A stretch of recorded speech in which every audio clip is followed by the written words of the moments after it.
सेवानवसरे पुनः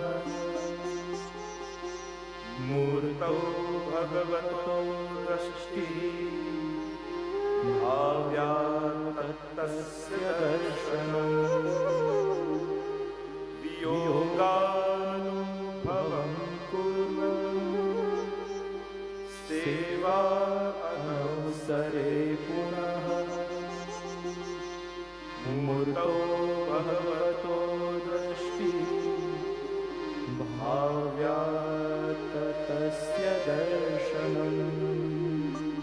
સુંદર વાત કરતા શ્રી હરિમહાપ્રભુ સમજાવે કે સેવા કરીએ ત્યારે તો આનંદ આવે, મંગળા કરાવીએ, શૃંગાર કરીએ, રાતભોગ કરીએ અને સેવામાં સંયોગનો આનંદ તો લઈએ છે, પણ સેવાના અનવસરમાં વિયોગનો અનુભવ આપણને થાય છે. જો પ્રભુ બે સ્વરૂપે બિરાજમાન છે, પ્રભુ શ્રૃંગાર રૂપ છે, શ્રૃંગાર રસ રૂપ, એટલે શ્રૃંગાર રસ દ્વિદલાત્મક છે. જેમ ચણાની બે ફાંક હોય એને દ્વિદલ કહેવાય, એમ પ્રભુ પણ દ્વિદલાત્મક છે, સંયોગાત્મક અને વિપ્રયોગાત્મક. પ્રભુ મળ્યા એટલે સામે ખાલી દર્શન થાય એ જ ભગવદ અનુભવ નથી. વિપ્રયોગ પણ ભગવદ અનુભવનો એક પ્રકાર. પ્રભુ આ બંને રૂપે જ્યારે પોતાના રસનો અનુભવ કરાવે ત્યારે ભગવદ અનુભવ થયો કહેવાય, સંયોગાત્મક અને વિપ્રયોગાત્મક. સ્વયં ગુસાઈજીને 6 માસનો વિયોગ કરાવી વિપ્રયોગ રસનો અનુભવ શ્રીનાથજીએ કરાવ્યો છે. અને વિપ્રયોગથી સંયોગ રસ પુષ્ટિમ અશ્રુતે, ત્યાં કહ્યું કે એનાથી વિપ્રયોગથી સંયોગ પુષ્ટ થાય છે. તો સંયોગ સમયે, સેવા સમયે તો આનંદ થાય, પણ શું અનવસર સમયે તમને વિપ્રયોગ થાય છે, તાપ થાય છે? કારણ કે અનવસરમાં થયેલો તાપ જ પ્રમાણિત કરે છે કે સંયોગમાં કેટલો આનંદ આવવાનો છે. આ બંને રસનો વૈષ્ણવને અનુભવ થવો જોઈએ. આપણે તો કેવલ સંયોગ રસનો જ અનુભવ લઈએ છીએ. ઠાકોરજી સામે હોય ત્યારે આનંદ, પહોળી જાય પછી વિચાર જ ન કરે. હરિરાયજી કહે છે ના, આ તો અડધા ભગવદ રૂપનો અનુભવ કર્યો તમે કહેવાય. બંને રસનો અનુભવ વૈષ્ણવને થવો જોઈએ. પોડાડ્યા પછી વૈષ્ણવને એમ થાય, અરે પ્રભુ પહોળી ગયા, અનવસર થઈ ગયો, ફરી ક્યારે સવાર પડશે, ઠાકોરજીને જગાવીશ, એમના મુખ કમલનું દર્શન કરીશ. વિપ્રયોગનો અનુભવ થયો. ઠાકોરજી વ્રજભક્તોને બંને પ્રકારનો અનુભવ કરાવે છે. ગૃહે ગૃહે ગોપ વધુ કદંબા સર્વે મિલિત્વા સમવાપ્ય યોગમ ગોવિંદ દામોદર માધવેતી. ઠાકોરજી જ્યારે વનમાં પધારે ને ત્યારે ગોપીઓ બધી ભેગી મળી અને અહીંયા ગોકુલમાં પ્રભુના સર્વ લીલાઓના અનુભવ કરે છે. ઠાકોરજી ત્યાં શું લીલા કરતા હશે? અહીંયા તાપ કરે, વિપ્રયોગ કરે, અને ત્યારે ઠાકોરજી મળે ત્યારે સંયોગનો આનંદ. આમ બંને રસનો અનુભવ વૈષ્ણવને થવો જોઈએ. સંયોગનો આનંદ સર્વ વૈષ્ણવ લે છે સામે ઠાકોરજી હોય ત્યારે, પણ પહોળી જાય ત્યારે વિપ્રયોગ કેટલા ને. જો અડધો છે, આ અડધા રસનો અનુભવ છે, તાપ થવો જોઈએ. અને જે સમયની લીલા હોય એ સમયનું ચિંતન કરવાનું. આપણે તો સવારે ઠાકોરજીને પડાડી દઈએ, પછી બપોરનું શું, સાંજનું શું. બપોરે જો સમય મળે તો ભાવના કરો, ઠાકોરજી અનવસર સમયે કેવી કેવી લીલાઓ કરે. સાંજનો સમય હોય ત્યારે ભાવના કરો, આવનીની ભાવના કરો, ઠાકોરજી કઈ રીતે વનમાંથી ગોકુલમાં પધારે. રાત્રિનો સમય હોય ત્યારે રાત્રિની લીલાની ભાવના કરો. પણ એ તાપાત્મક ભક્તિ થવું જોઈએ, કારણ કે પ્રભુ 4 પ્રકારે સ્વાનુભાવ કરાવે છે. સંયોગ ધર્મ સ્વરૂપે, સંયોગ ધર્મી સ્વરૂપે, વિપ્રયોગ ધર્મ સ્વરૂપે અને વિપ્રયોગ ધર્મી સ્વરૂપે. આ 4 પ્રકારે ભગવદ અનુભવ થાય. પહેલું છે ધર્મ સંયોગ. તમારા ઘરે ઠાકોરજી બિરાજે છે સાક્ષાત, પણ કઈ બોલતા નથી, માંગતા નથી.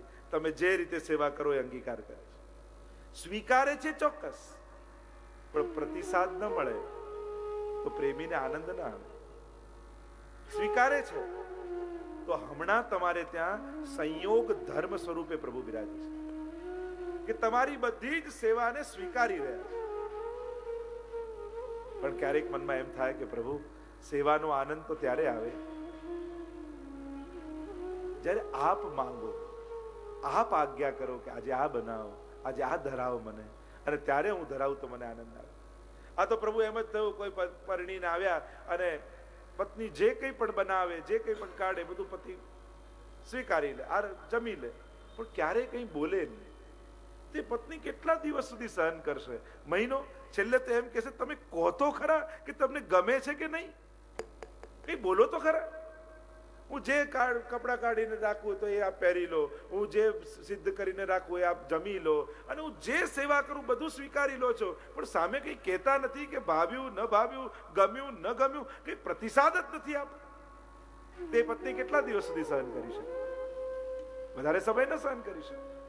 પણ ઠાકોરજી વર્ષોથી તમારે ત્યાં બિરાજે છે અને તમે સહન કરી રહ્યા છો. પ્રભુ મળતા કેમ નથી એનું એક જ કારણ છે, કારણ કે આપણને ચાલી જાય છે એટલા માટે. જે ક્ષણે આપણને એમ લાગશે ને કે હવે પ્રભુ આપના વગર નહીં ચાલે, એ દિવસે પ્રભુ પ્રગટ થઈ જશે, અનુભવ કરાવવા લાગશે. તો સંયોગ ધર્મ સ્વરૂપે હમણાં બિરાજે છે. પણ તમારી સેવાથી પ્રસન્ન થઈ અને ઠાકોરજી જ્યારે તમને આજ્ઞા કરે અને તમે સેવા કરો તો એ છે સંયોગ ધર્મી સ્વરૂપ. તમને સ્વાનુભાવ જતાવીને આજ્ઞા કરે. બીજો છે વિપ્રયોગ સ્વરૂપ, કે પ્રભુનો અનુભવ થયો, એક દિવસ આજ્ઞા કરી અને પછી મનમાં તાપ થાય કે ફરી આવો અનુભવ ક્યારે થશે, ફરી ઠાકોરજી ક્યારે આજ્ઞા કરશે. એટલે હૃદયમાં વિપ્રયોગ પ્રગટ થાય, ફરી ક્યારે આવું થાય એવી લાલસા થાય. આ વિપ્રયોગ ધર્મ સ્વરૂપે તમારા હૃદયમાં ઠાકોરજી પધારે. અને કોઈક સમય એવી ઉત્કટતા હૃદયમાં આવી જાય કે પ્રભુ ક્યારે હવે કૃપા, અને હવે કૃપા નહીં કરો તો પ્રાણો છૂટી જશે. અને એક ક્ષણ એવી આવી જાય કે વિપ્રયોગ ધર્મી સ્વરૂપ તમારા હૃદયમાં જાગી જાય અને એક જ ક્ષણમાં પ્રભુની સર્વ લીલાઓના અનુભવ તમને થવા લાગે, સર્વ રસોનો અનુભવ પ્રભુ તમને કરાવી દે. એ છે વિપ્રયોગ ધર્મી સ્વરૂપ. શ્રી ગુસાઈજીના હૃદયમાં જ્યારે મહાપ્રભુજી માટે પ્રગટ થયો વિપ્રયોગ ધર્મી સ્વરૂપ, અને ગુસાઈજીને મહાપ્રભુજીની સર્વ લીલાઓના અનુભવ થયા, અને ત્યારે સર્વોત્તમ સ્તોત્ર ગુસાઈજીના મુખારવિંદમાંથી પ્રગટ થયું. એક જ ક્ષણે સર્વ લીલાઓના અનુભવ થયા. રાસમાં પણ પ્રભુએ બંને રસનો અનુભવ ગોપીઓમાં કરાવ્યો. પહેલા લઘુ રાસ કર્યો અને સંયોગ રસનો અનુભવ કરાવ્યો, અને પ્રભુ અંતર ધ્યાન એટલા માટે થયા કે વિપ્રયોગ રસનો અનુભવ પ્રભુને ગોપીજનોને કરાવ્યો છે. અને આ બંને રસનો અનુભવ થાય ત્યારે પૂર્ણ રૂપે ભગવદ રસનો અનુભવ થયો કહેવાય. તો આમ અહીંયા કહ્યું વિયોગાનુભવમ કુર્વન સેવા અનવસરે પુનઃ. સેવાના અનવસરમાં વૈષ્ણવે વિપ્રયોગ કરવો, તાપ કરવો. જો વિરહ અને પશ્ચાતાપમાં ફરક છે. આપણે જે લોકો કરીએ છીએ ને તો નિશાસા નાખીએ, મારાથી આ નથી થતું, પેલું નથી થતું, આમ કરવું જોઈએ, આવું નથી બનતું. આવું નિશાસા નાખવું એ વિરહ નથી. આપણે જે કરીએ છીએ ને તો પશ્ચાતાપ કરતા હોઈએ, એને વિરહ ન કહેવાય. વિરહ તો ફલાત્મક છે. વિરહ તો ભગવદ લીલાના ચિંતનથી પ્રગટ થાય છે. પ્રભુ આવો અનુભવ મને ક્યારે થાય, આવો તાપ હૃદયમાં થાય. સેવા પણ કરો ને ઉત્સાહથી કરવી, બહુ નિશાસા નાખતા નહીં કરવી. કાંઈ થતું નથી ના મિશ્રી ધરીએ, પ્રભુને મિશ્રી આરોગવાની ઈચ્છા ન થાય.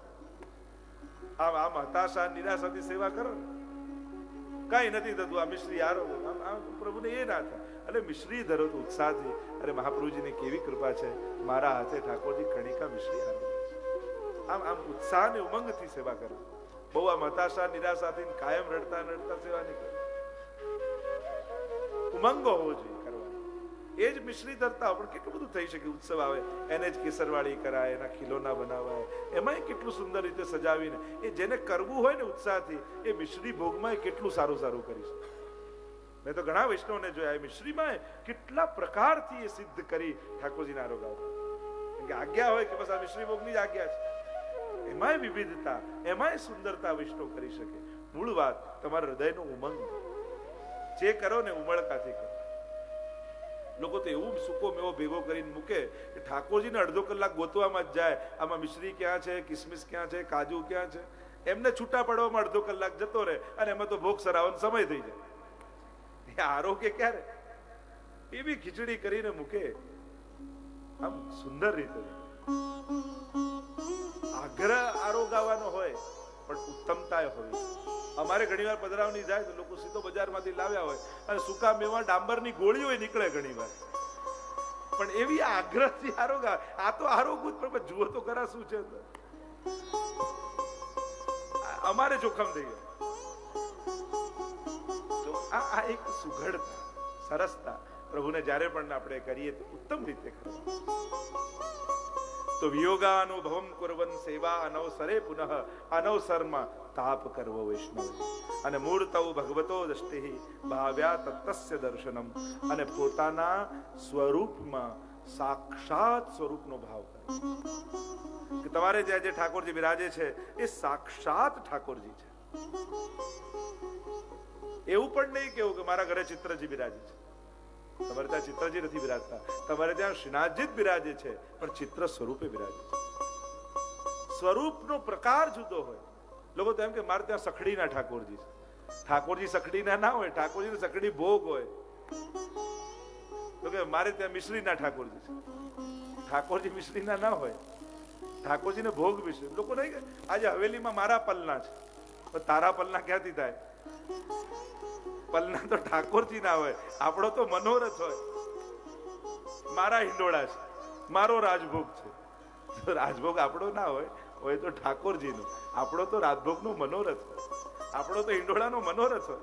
એટલે બોલવામાં પણ વિવેક રાખો. ઘણા લોકો આજ મારા પલના છે, તને પધરાઈએ પલનામાં, જોઈએ કઈ રીતે બેસે. તો બોલવામાં પણ વિવેક રાખો ઠાકોરજી પાસે. તો સાક્ષાત પ્રભુ બિરાજે છે. તમારા ઘરે બિરાજતા ઠાકોરજીમાં 3 ભાવ જરૂર રાખો. એક સૌથી પહેલો ભાવ, મારા ઘરે બિરાજતા પ્રભુ સાક્ષાત યશોદાનંદન છે. મહાપ્રભુજી સ્પષ્ટ આજ્ઞા કરે છે, ક્યારે પણ ઠાકોરજીમાં કોઈ ધાતુ, કોઈ મૂર્તિ કે કેવલ ચિત્ર એવો ભાવ નહીં રાખો. સાક્ષાત મહાપ્રભુજી પધારે છે ને, પધરાવે છે સાક્ષાત સ્વરૂપને પધરાવે છે. અરે એટલે પ્રભુ આગળ આપણે ત્યાં એ વિનંતી નથી કરતા કે પ્રભુ દર્શન ક્યારે આપશો. તો ઠાકોરજી કે આપી રહ્યું છે કોણ છે? આપણા પર કૃપા કોઈ આકાશમાંથી આવીને ભગવાન નથી કરવાના. તમારા પર કૃપા કરશે તો તમે જેની સેવા કરો છો ને એ ઠાકોરજી જ કરવાના. તમે રોજ જેને સ્નાન કરાવો છો, ભોગ ધરો છો, શ્રૃંગાર ધરો છો, એ પ્રભુ તમારા ઉપર કૃપા કરવાના છે. એવી આશા નહીં રાખવી. સેવા કર્યા પછી જોઈએ આપણે આકાશ સામે, હે પ્રભુ ક્યારે પધારશો. અરે આ પધરાવી તો દીધા છે, એક તો પધરાવ્યા છે, સામે છે. વિદ્યમાન આનંદ તજી ચલત ક્યો અપાત. આ વિદ્યમાન સામે આનંદ પધરાવી દીધો છે, સાક્ષાત સ્વરૂપ સામે પધરાવી દીધા છે. વૈષ્ણવે ભગવાનને ગોતવા આકાશ સામે જોવાની જરૂર જ નથી. એને તો સામે બિરાજતા પ્રભુ સામે જોવાનું. સાક્ષાત પ્રભુ તમને પધરાવી દીધા છે. પ્રગટતાનો ભાવ ઠાકોરજી આગળ રાખો. રસિક પ્રીતમ હિત ચિત કી બાતે ગિરધારીજી છે. ઠાકોરજી જોડે વાતો કરવી, બેસવું નથી. આજે કઈ પ્રભુ બોલતા તો છે નહીં, અરે એને તો બોલવું જ છે, બેસ તો ખરા સામે. આપણે તો હાથ ધોઈએ, ટેરો લગાવીએ, ભોગ ધરીએ, નામ કરીએ, પેલું કરીએ, પણ સામે બેસીએ નહીં. બેબી ઠાકોરજીને એમ થાય કે આ બેસે તો બોલું ને, પણ આપણે બે ઘડીએ બેસીએ નહીં. હાથ ખાસા કરવા જઈએ, ટેરો લગાવવા જઈએ, ભોગ સરાવવા જઈએ, ઝારી ભરવા જઈએ, આમ દોડા દોડ જ સેવામાં કરતા. પછી ક્યારે થાય રસિક પ્રીતમ હિત ચિત્ત કી બાતે ગિરધારી જી. પ્રભુ આગળ વાતો કેમ કરે? તો ઘણા વૈષ્ણવને ઓળખું છો, પ્રભુ આગળ બેસે બધી વાત કરે આખા દિવસ. જે થયું હોય, જે કરવાનું હોય, જે ગમ્યું હોય, જે ન ગમ્યું હોય, બધી વાતો પ્રભુ સાથે કરે. આમ પ્રભુ આપણા છે, પ્રગટ છે. પ્રગટતાનો ભાવ સેવામાં બહુ મહત્વનો છે. જો આ ભાવ ના આવ્યો ને તો સેવા સફળ નહીં થાય. કારણ કે તમને જ પેલું વચ્ચે નતું તો ગણપતિ દૂધ પીતા હતા, તો ઘણા ભગવાન ઠાકોરજી પર પણ પ્રયોગ કર્યો. એમને એમ કહ્યું કે આજ સુધીની તમારી સેવા નિષ્ફળ ગઈ, કારણ કે તમને આજ સુધીનો ભરોસો ગયો કે રોજ હું દૂધ ધરતી હતી, ઠાકોરજી આરોગતા નહોતા, અને આજે આરોગ્યા. આવો જો ભાવ આવ્યો તો આજ સુધીની સેવા તમારી નિષ્ફળ ગઈ. કારણ કે શું ત્યારે તમને વિશ્વાસ નહોતો કે રોજ હું ભોગ ધરતી હતી તો પ્રભુ આરોગતા હતા? એના પર તમે અવિશ્વાસ કર્યો ને કે આજ સુધી નતા આરોગતા અને હવે આરોગશે, એટલે સેવા નિષ્ફળ ગઈ. એક વસ્તુ નિશ્ચિંત માનવી, મહાપ્રભુજીની કાનેથી ઠાકોરજી પધરાવ્યા છે તે તમારી બધી સેવાને સાક્ષાત સ્વીકાર કરે છે, અંગીકાર કરે છે. તમારો ધરેલો ભોગ એ આરોગે છે, એમાં સંશય નહીં કરવો. હા, પ્રભુનો હાથ લગાડેલું ઓછું ન થાય. અને જો પ્રભુ રોજ આરોગવા લાગે ને તો આપણે નેક ભોગે ઘટાડી દઈએ. કે આ તો કઈ પાછું આવતું તો છે નહીં. લોકો ભોગ ધરવાનું બંધ કરી દે એટલે પ્રભુ આરોગ્ય છે પણ ઓછું નથી કરતા. એમાં તમારો જે ભાવ છે ને આરોગાવાનો, પ્રભુ એ સ્વીકાર કરી અને પ્રસાદ એ સામગ્રીને પ્રસાદ બનાવીને પાછું આપી. અને બોલવામાં પણ એટલે આપણે ત્યાં વિવેક છે ને, ધરવાનું હોય ને એને સામગ્રી કહેવાય અને પ્રભુ આરોગી લે એને પ્રસાદ કહેવાય. ઘણા લોકો કહે લાવો ને પ્રસાદ ઠાકોરજીને ધરાવો ને, તો આરોગ્ય જ નથી તો પ્રસાદ ક્યાંથી થાય? આરોગ્ય ન હોય એને સામગ્રી કહેવાય અને આરોગી લે એને પ્રસાદ કહેવાય. પ્રસાદ શું છે? એની પ્રસન્નતા એ જ પ્રસાદ છે. બીજો ભાવ એ બતાવ્યો, પ્રસાદ કોને કહેવાય? પરસની યાદ એ જ પ્રસાદ છે. પ્રભુ જે આરોગ્ય એમાં પ્રભુનું અધરામૃત મળ્યું અને જ્યારે વૈષ્ણવ એને ગ્રહણ કરે ત્યારે અધરામૃતનો આસ્વાદ એને આવે અને એને યાદ આવે એ પરસની યાદ કે આ અધરામૃત તો મેં ચાખેલું છે. એ સાચા એ દિવસે પ્રસાદ લીધો કહેવાય. એને કહેવાય પ્રસાદ. જે પરસની યાદ અપાવે પ્રસાદ. અને એટલા માટે સાક્ષાત આપણા તો વાર્તા સાહિત્યમાં પ્રસંગ આવે છે ને, પતિ પત્ની હતા. પતિને ઠાકોરજીની સેવામાં બહુ આસક્તિ ને બહેનને માતાજીમાં બહુ આસક્તિ. ભાઈ ઠાકોરજીની સેવા કરે ને બહેન માતાજીની સેવા કરે. એ પેલો ભાઈ રોજ એક ગુલાબનું ફૂલ લઈને આવે અને એમ કે મારા ઠાકોરજીને ધરજે. પણ બહેનને માતાજીમાં આસક્તિ એટલે રોજ ગુલાબનું ફૂલ પેલા માતાજીને ધરી દે. અને પેલા પતિએ જોયું કે હું લાવું છું ઠાકોરજી માટે, તું આમને ધરે છે, ત્યારે ધરવું હોય તો ધર, ના નહીં, પણ પહેલા ઠાકોરજીને ધર ને પછી ત્યાં ધરજે. હવે પતિએ ખીજાઈને કહ્યું એટલે પતિએ માનવું પડે, પણ આસક્તિ માતાજીમાં છે એટલે ગુલાબનું ફૂલ ઠાકોરજીને ધર્યું. પણ વાર્તામાં એમ કહ્યું કે બે રૂના પૂંગળા બનાવી ઠાકોરજીની નાકમાં નાખી દીધા કે બધી સુગંધ લઈ ન જાય ક્યાં. તો એ ભાવ પ્રકાશમાં હરિરાયજી લખે છે કે ઠાકોરજી એના પર રાજી થયા, કારણ કે એની અંદર એટલી પ્રગટતાનો ભાવ તો છે કે ઠાકોરજી સુગંધ લે છે. એટલો એને ભાવ છે ને પ્રગટતાનો, એટલે ઠાકોરજી એના પર નારાજ નથી થયા, રાજી થયા છે. કારણ કે એ સાક્ષાત કરીને જાણે છે ઠાકોરજી સુગંધ ગ્રહણ કરે છે એવો એને ભાવ છે, પ્રગટતાનો ભાવ છે. એટલે પ્રભુ પ્રસન્ન થયા એના સાક્ષાત જાણવા, પ્રગટ જાણવા ઠાકોર. ક્યારે પણ એવું નહીં માનવું કે કોઈ આકાશમાંથી કે ક્યાંક બીજેથી આવીને ઠાકોરજી કૃપા કરશે. મારા પર મારા લાલન કૃપા કરવા, મારા શ્રીનાથજી બાબા મારા પર કૃપા કરવા, એવો જ ભાવ રાખો. આ કોઈ ચિત્ર છે કે કોઈ પાષાણનું કે કોઈ ધાતુની મૂર્તિ છે એવો ભાવ ક્યારે નહીં લે. પ્રગટ સાક્ષાત છે. મહાપ્રભુજી કૃપા કરીને મારા ત્યાં પધરાવ્યા છે. પોતાનું સર્વસ્વ, એટલે મહાપ્રભુજીનું નામ છે અદેય દાન દક્ષ. જે કોઈ ન આપી શકે એવું દાન આપનારા મહાપ્રભુજી છે. લોકો જગતની વસ્તુઓ આપી શકે પણ મહાપ્રભુજી તો જગદીશને આપી દે છે. લોકો જગત આપે, સંસાર આપે, સંસારના પદાર્થો આપે, પણ મહાપ્રભુજી તો સાક્ષાત પ્રભુને આપણને આપ્યા છે. અને એટલે જે વલ્લભ આપે છે બીજું કોઈ આપી શકે. પ્રગટતાનો ભાવ, આ સેવાનું પહેલું અંગ. આપણે હોશિયાર કેવું કે આપણે જોઈએ છે ઠાકોરજીને, ત્યાં સુધી ઠાકોરજી છે, અને આપણે જોઈને ફેરવી લીધું દ્રષ્ટિ, એટલે હવે ઠાકોરજી નથી. હવેલીમાં લોકો આમ દર્શન કરતા હોય એવા ભાવથી કરી સાક્ષાત ઠાકોર. અને પાછા કોઈ મિત્ર મળી જાય પછી એવા વાતે વળગે કે હું નથી જોતો એટલે ઠાકોરજી જોવાનું બંધ કર્યું. દુકાનમાં પણ લોકો એવું કરે, દુકાન ખોલે ને ત્યારે ઠાકોરજી આગળ કઈ ઘણા અગરબત્તી કરે, દીવો, જુદું જુદું બધા પોતાની રીતે, ત્યારે તો ભગવાન છે એમાં. હવે એમની જ આગળ બીજાને છેતરતો હોય દુકાનમાં, ત્યારે એમાં ભગવાન જોતા નથી. એટલે આપણે જોઈએ ત્યારે ભગવાન, ને આપણે નથી જોતા ત્યારે ભગવાન નથી. આ તો આપણું છલ છે. પ્રભુ તો જોઈ જ રહ્યા છે, એની દૃષ્ટિ તો આપણા પર પડી જ રહી છે. એટલે વિવેક રાખે, પ્રગટતાનો ભાવ. બીજી વાત છે સુકોમલતાનો ભાવ, કે મારા પ્રભુ અતિશય કોમલ છે. એટલે કઈ રીતે એમને પધરાવાય, કઈ રીતે એમના શૃંગાર કરાય, કઈ રીતે એમને પોઢાવાય, કઈ રીતે એમને આરોગાવાય, આ બધાની એક રીત છે. મારા પ્રભુ અતિશય કોમલ છે. શૃંગાર કરતા હોઈએ ત્યારે પણ આમ લાલન આમ વાંકા ચૂકા આડાવડા ન થવા જોઈએ. એમને આમ સીધા જ બિરાજમાન કરીને શ્રમ ન પડે રીતે શૃંગાર, એ તો પરમ કોમલ છે. કમળની પાંખુડીઓ કરતા એ કોમળ છે, માખણ કરતા પણ એ નરમ છે. એવા આપણા લાલન છે. કોમલતાનો ભાવ. ઘણા તો આમ ડોકથી પકડીને આવે મારા લાલન લો, બાકી ખીલોનો છે. પધરાવતા આવડવું જોઈએ. જે સેવા કરતા હોય ને એને જ આવડે. નવો નવો હાથમાં લે ને તો આમ ઠાકોરજીને આડાવડા કરે. બહુ હલવા ના જોઈએ. શ્રૃંગાર ધરાવીએ ત્યારે બહુ લગાવ નહીં ધરાવો. આમ લોકો શ્રૃંગાર સારા લાગે એટલો લગાવ ધરાવી દે ના. પ્રભુને શ્રમ ના. હા, મોટા ઉત્સવ હોય ત્યારે બાતી આદિના ભારે શ્રૃંગાર કરી જુદી વાત છે, પણ રોજના શ્રૃંગારમાં ખાલી સારું દેખાય એ જ સેવા નથી, સારું એમને લાગે એ સેવા છે. પ્રભુને સુખ થાય એનું નામ સેવા, સેવ્યને સુખ થાય એ જ સેવા છે. જો બધું જ સારું દેખાતું હોય પણ સેવ્યને સુખ ન હોય તે સેવા નથી.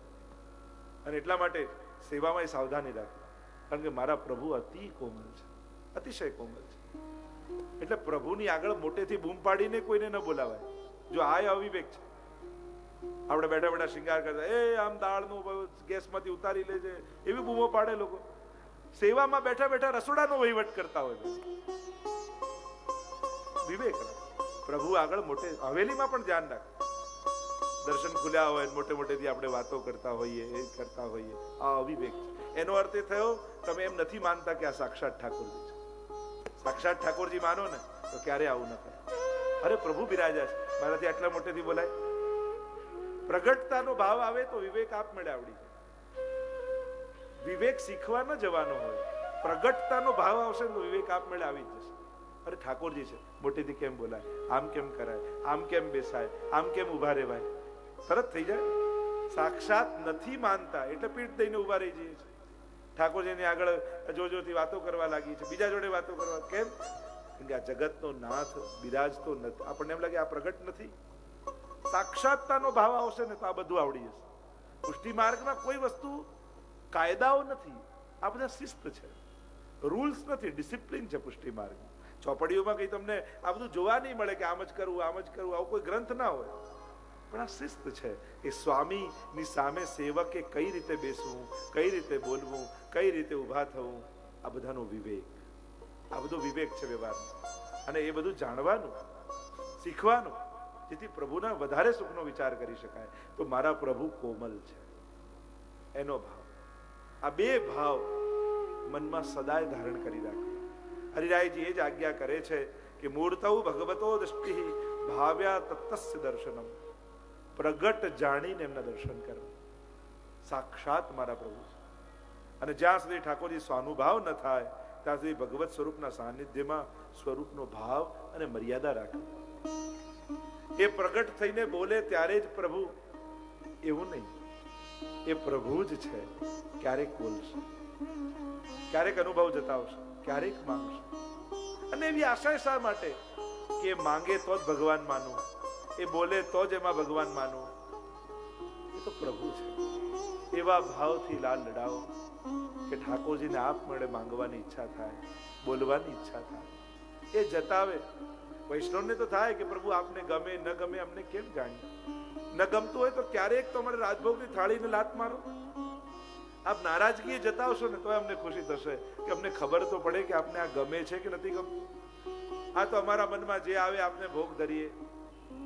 મહાપ્રભુજી એ તો અમને માર્ગ બતાવ્યો કે પ્રભુને આ ગમે ન ગમે એમણે આપણને બતાવ્યું. વાર્તા સાહિત્યનો પ્રસંગ આવે ને, કૃષ્ણદાસ મેઘાને પ્રશ્ન કરેલો ઠાકોરજીને શું ગમે છે શું નથી ગમતું. અને ત્યારે મહાપ્રભુજીએ કહ્યું કે ઠાકોરજીને માખણ બહુ પ્રિય છે અને ઠાકોરજીને એમના ભક્તો બહુ પ્રિય છે. તો ઠાકોરજીને શું નથી ગમતું? તો કહ્યું ઠાકોરજીને ધુમાડો નથી ગમતો. અને એટલે જ આપણા સેવા ક્રમમાં પ્રભુ આગળ બહુ ધુમાડો અગરબત્તી થતા નથી.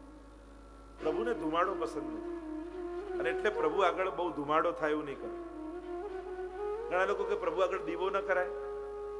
જ્યાં દેવતા હોય ને ત્યાં દીવો થાય, પણ જ્યાં સ્વરૂપ હોય, જ્યાં બાલ ભાવ હોય, નાનું બાળક હોય એની આગળ દીવો રાખીએ આપણે તો ખસેડી લઈએ ને, ક્યાંક આ દાજી ન જાય. આપણે ત્યાં તો બાલ ભાવની સેવા છે ને, આપણે ત્યાં તો એવું રાખે દીવો રાખો તો મારા લાલનને ક્યાંક આ શ્રમ ન પડી જાય, દાજી ન જાય, એટલે દીવો નથી કરતો. સેવા અને પૂજા એમાં આ જ ફરક છે. પૂજામાં વિધિ વિધાનની મહત્તા હોય અને સેવામાં સ્નેહની પ્રધાનતા હોય. ત્યાં ષોડશોપચાર પૂજા થાય તો ષોડશોપચાર પૂજા જ થાય. ત્યાં ઠંડુ જળ ચડે 12 મહિના તો ઠંડુ જ ચડે. પણ આપણે ત્યાં તો યથા દેહે તથા દેવે. ઠંડી છે, અમને ઠંડી લાગે, તમારા લાલનને ઠંડી લાગે છે. જેવો આપણને અનુભવ થાય મારા ઠાકોરજીને અનુભવ થાય છે. અને એટલે સેવામાં ઠાકોરજી આગળ દીવો નથી થતો. અગરબત્તી સળગાવીને મૂકતા નથી, કારણ કે ધુમાડો પ્રભુને ગમતો, કારણ કે સ્વરૂપ છે. ફરક એટલો જ છે, જ્યાં પૂજા હોય ત્યાં દીવો કરાય, પણ જ્યાં સેવા હોય ત્યાં સ્વરૂપનો ભાવ રાખે. આરતી પણ પુષ્ટિ માર્ગમાં આપણે લેતા નથી, મર્યાદામાં લેવાય. જેમ પૂજા કરો, ભાગવતજીનું પૂજન કરવામાં આવે અને આરતી કરો તો લઈ શકાય, કારણ કે ત્યાં પૂજા છે, એ ષોડશોપચાર પૂજન થઈ રહ્યું છે. ઠાકોરજીની સેવા હોય છે, ત્યાં આરતી કરીએ એ તો નજર ઉતારવાના ભાવથી કરીએ ને, અને નજર ઉતારેલું વાંટતા નથી, ખૂણામાં મૂકી દે. રાયડોને ઉતારીને બધાને વાંટો છો થોડું થોડું કે પ્રસાદ, એ તો ખૂણામાં મૂકી દેવાય, કારણ કે નજર ઉતારેલું છે. તો નજર ઉતારવામાં આવે એ તો ખૂણામાં મૂકી દેવાય. અને એટલા માટે આ ભેદ છે પૂજા અને સેવાનો. ઘણી બધી ક્રિયાઓ એક સરખી લાગે, પણ ભાવનાનો ભેદ. હરિરાય મહાપ્રભુજી કહે, જ્યાં સુધી સાક્ષાત સ્વાનુભાવ ન થવા લાગે ત્યાં સુધી ભગવત બુદ્ધિ, સાક્ષાત બુદ્ધિ પ્રભુમાં રાખે. આ સાક્ષાત લાલન છે, અને આજ મારા પર કૃપા કરવાના છે. હું તમને બધાને કહું, આંખો બંધ કરીને ઠાકોરજીનું ધ્યાન કરો. તમે આંખો બંધ કરો તો તમારી આંખની સામે કોણ આવે? લોકો તો એમાંય ગોતે કે કોને યાદ કરવા, આ શ્રીનાથજીને, આ ઠાકોરજીને, આમને યાદ કરો, કોને યાદ. ઘણાને તો એમના ઘરે બિરાજતા ઠાકોરજીનો ચહેરો યાદ ન હોય. હવે એક સાથે પધરાવો તો ચિંતા પડી જાય, મારા ઠાકોરજી કયા. આપણને આપણા ઠાકોરજીનું મુખારવિંદ યાદ નહીં. રોજ સેવા કરવા બેસીએ છીએ. આંખ બંધ કરો તો તમારા માથે જે ઠાકોરજી પધરાવ્યા છે ને એમને યાદ કરવાના, એનું સ્મરણ કરવાનું. અને આમ આંખની આગળ આવવું જોઈએ. જયારે આંખ બંધ કરો, પ્રભુનું સ્મરણ કરો, તો તમને તમારા ઠાકોરજીનું મુખારવિંદ આંખોની સામે આવવું જોઈએ. આમાંથી કેટલા લોકો બેઠા હોય કે આમ આંખ બંધ કરે, એમને એમનું લાલન દેખાય, એમનું સ્વરૂપ દેખાય. ખાસ કરીને ભાઈઓ, સેવા તો થાય, અમારે તો બધું જ થાય. કોણ કે ઘરવાળા કરે. કમથી કમ ઝારીચણ સ્પર્શ કરીએ, ગુંજામાળા ધરાવી. અરે કમથી કમ જયારે ચિંતન કરો તો તમને તમારા ઠાકોરજીનું સ્વરૂપ તો યાદ હોવું જોઈએ. તમારા માથે, તમારા ઘરે બિરાજ. આંખ બંધ કરો તો તમને તમારા ઠાકોરજી યાદ આવવા જોઈએ. આટલી નિષ્ઠા, આટલી અનન્યતા, સ્વરૂપ નિષ્ઠા વગર ભક્તિ થઈ શકતી નથી. તમને જો સ્વરૂપ નિષ્ઠા પ્રગટ નહીં થાય ને તો સ્વાનુભાવ પણ નહીં થાય. કારણ કે તમને કોઈ સ્વરૂપમાં નિષ્ઠા જ નથી તો કયા સ્વરૂપ તમારા પર કૃપા કરશે? સ્વરૂપ નિષ્ઠા તો પ્રગટ થવી જોઈએ. આગળ એની ચર્ચા કરીશું. હરિરાયજી સુંદર આજ્ઞા કરતા આગળ 9મા અને 10મા શ્લોકમાં સમજાવે છે કે પ્રભુ આપણા હૃદયમાં ક્યારે પધારે. કારણ કે હૃદયમાં તો અનેક ક્લેશ, મલિનતા અને કેટલા પ્રપંચો હૃદયમાં છે. તો ઠાકોરજી આપણા હૃદયમાં કેમ પધારશે? તો 9મા અને 10મા શ્લોકમાં સમજાવતા હરિરાયજી કહે, હૃદયસ્યાત્ય શુદ્ધત્વાન ન તત્રાવેશ સંભવઃ સ્વમૂર્તાવતી શુદ્ધાયા આવિશ્યાનુભવં હરિ. હૃદયસ્યાત્ય શુદ્ધત્વાન ન તત્રાવેશ સંભવઃ સ્વમૂર્તાવતી શુદ્ધાયા માવિશ્યાનુભવં હરિ. યાવત સાધન સંપત્તિ કારયત્યખિલાનિજાન શુદ્ધં વિદાય હૃદયં પશ્ચાત્તત્રાવિશે સ્વયં. યાવત સાધન સંપત્તિ કારયત્યખિલાનિજાન શુદ્ધં વિધાય હૃદયં પશ્ચાત્તત્રાવિશે સ્વયં. હૃદયસ્યા અતિશુદ્ધત્વાत् ન તત્રાવેશ સંભવઃ સ્વમૂર્તાવતી શુદ્ધાયામ આવિશ્યાનુભવં હરિ. અશુદ્ધ હૃદયમાં પ્રભુ પ્રવેશી શકતા નથી. જેમ બળતા ઘરમાં કોઈ રહી ન શકે, એમ જેનું હૃદય વિષયોથી બળતું હોય તો ભગવાન પણ એમાં કેમ રહી શકે? जो महाप्रभु जी ने षोडश ग्रंथ में भी आज्ञा की, विषयाक्रांत देहानाम नावेश सर्वथा हरे. વિષયથી બળતા ઘરમાં ભગવાન રહેતા નથી. તો આપણા તો સાધનો પણ અશુદ્ધ છે, હૃદય પણ અશુદ્ધ છે, તો પ્રભુ કેમ પધારે?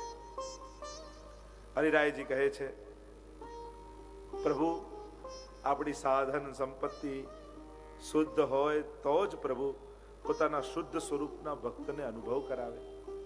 તો આપણા તો સાધનો પણ અશુદ્ધ છે, મન પણ અશુદ્ધ, દ્રષ્ટિ અશુદ્ધ, કેટલી અશુદ્ધિઓ મનમાં લાગેલી છે. અને તે માટે પ્રભુ પોતાના ભક્તના હૃદયને પ્રથમ શુદ્ધ કરી પછી તેમાં પ્રવેશે છે. અંતઃકરણને પ્રભુ પહેલા પવિત્ર કરે છે અને પછી હૃદયમાં પધારે. પ્રભુ જ્યારે તમારા પર કૃપા કરશે ને એના પહેલા તમારું અંતઃકરણ પવિત્ર બનાવશે. અરે આપણે ઠાકોરજીને ક્યાંક પધરાવીએ તો એ ખાસા કરીએ ને, શુદ્ધ કરીએ, ઠાકોરજી પધરાવા છે. એમ જો હૃદયમાં પ્રભુને પધરાવા હશે તો હૃદયને પણ શુદ્ધ કરવું પડશે. વિષ્ણુજી પણ અંત સમયમાં એ જ કહે છે કે પ્રભુ આ બુદ્ધિ, મારી વિતૃષ્ટ બુદ્ધિ આપના માટે બચાવીને રાખી છે. વિષ્ણુજી સુંદર વાત પ્રભુની સ્તુતિ કરતા બોલે છે, ઇતિમતિ રૂપ કલ્પિતા વિતૃષ્ણા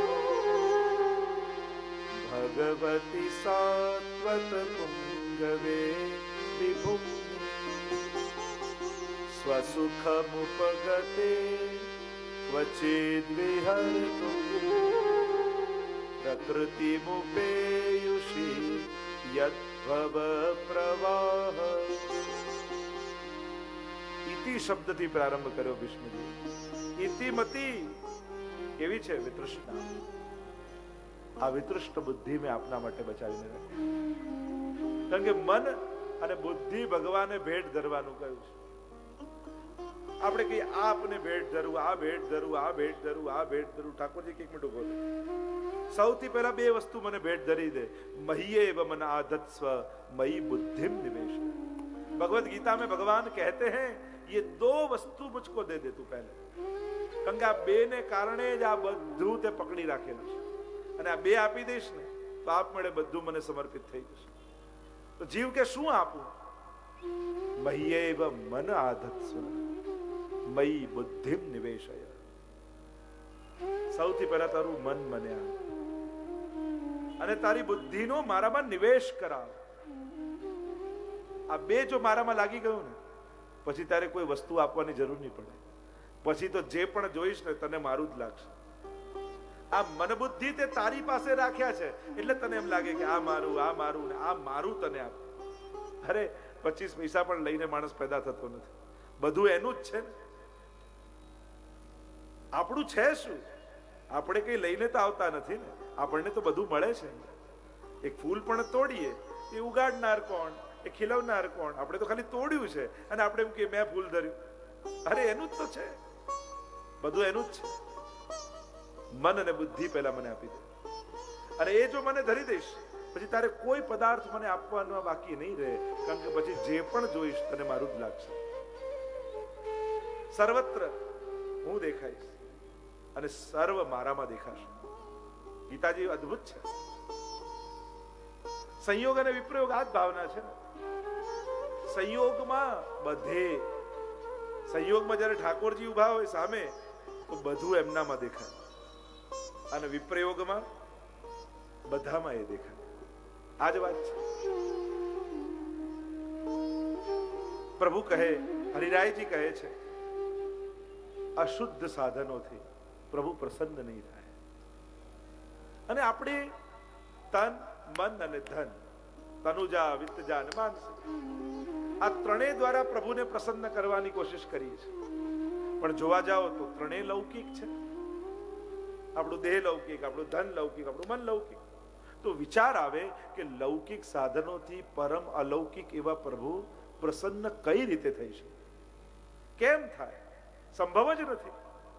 લૌકિક પદાર્થથી જે લૌકિકતા જેમાં છે એમાં અલૌકિક પ્રભુને એ સ્પર્શી કેમ શકે? અને કહ્યું એટલે જ તો આપણે બ્રહ્મ સંબંધ લઈએ છીએ. કારણ કે બ્રહ્મ સંબંધ લઈને શું કરીએ છીએ? આપણું દેહ, આપણું ધન, આપણું મન એ બધું જ પ્રભુને ધરી દઈએ છીએ. અને પ્રભુને ધરી દઈએ અને પ્રભુનો સંબંધ એની સાથે થઈ જાય, અને જેનો એકવાર ભગવત સંબંધ થઈ જાય એ વસ્તુમાં લૌકિકતા રહેતી નથી, એમાં અલૌકિકતા આવી જાય. અને એટલે જ એમ કહીએ ને, બ્રહ્મ સંબંધી વૈષ્ણવ હોય ને એ જ સેવામાં આવે, બ્રહ્મ સંબંધી વૈષ્ણવ હોય એનું જ ધન અંગીકાર કરી. આવું કેમ? કારણ કે બ્રહ્મ સંબંધ નથી થયો ત્યાં સુધી આ દેહ લૌકિક છે. બ્રહ્મ સંબંધ નથી થયો ત્યાં સુધી એનું ધન લૌકિક છે. બ્રહ્મ સંબંધ નથી થયો ત્યાં સુધી એનું મન લૌકિક છે. અને લૌકિક સાધનોથી પરમ અલૌકિક એવા પ્રભુને કેમ પ્રસન્ન કરી શકાશે? અને બ્રહ્મ સંબંધ દ્વારા ભગવત સંબંધ થઈ જાય. જેમ તમે જારીજી દુકાનમાં લેવા જાઓ ને તો ભાવતાલ કરવામાં કેટલી ચાંદી છે, કેટલા ગ્રામ છે, એને તમે તત પેલા ભાવતાલ કરાવો. પણ એકવાર એમાં જલ ઘરે લઈ આવો, જલ ભરો, લાલ કપડું લપેટો અને પ્રભુ આગળ પધરાવો, એમ કે જારીજીને પધરાવીને લાવો. ભગવત સંબંધ થયો એટલે અલૌકિકતા આવી ગઈ. આ તો યમુનાજીનું સ્વરૂપ છે. પણ ભગવત સંબંધ નહોતો થયો ત્યાં સુધી આપણને એમાં ચાંદીનું કોઈ પાત્ર દેખાતું હતું, પણ ભગવત સંબંધ થયો એટલે અલૌકિકતા આવી. એટલે કે કોઈ પણ વસ્તુમાં ભગવત સંબંધતા સંપાદિત થાય પછી એમાં લૌકિકતા રહેતી નથી, ભગવતતા આવી જાય છે. અને એટલા માટે આપણે બ્રહ્મ સંબંધ લઈ આપણું તન, મન, ધન આ ત્રણેય ભગવત સંબંધી સમર્પિત કરી એમાં અલૌકિકતા લાવી દઈએ કે હા, હવે આ દેહ ભગવત પ્રસન્નતાનો અધિકારી થયો, હવે આ ધન પ્રભુને પ્રસન્ન કરવા માટે નિમિત્ત બનશે, હવે આ મન પ્રભુમાં લાગશે. ભગવત સંબંધ માટે અધિકાર સિદ્ધ થાય છે બ્રહ્મ સંબંધ દ્વારા. હરિરાયજી એ જ કહે કે આ અશુદ્ધ સાધનો પ્રભુને પ્રસન્ન નહીં કરી શકે, એટલે પ્રભુ જ તમારા સાધનો, તમારું અંતઃકરણ આ બધાને શુદ્ધ કરશે પહેલા, અને પછી તમારા હૃદયમાં પ્રવેશ કરશે. અને એટલા માટે પ્રભુ અંતઃકરણને શુદ્ધ કરવા માટે બે વસ્તુ આપશે. એક કોઈ ગુરુનું સાનિધ્ય અને બીજું કોઈ ભગવદીનો સંગ.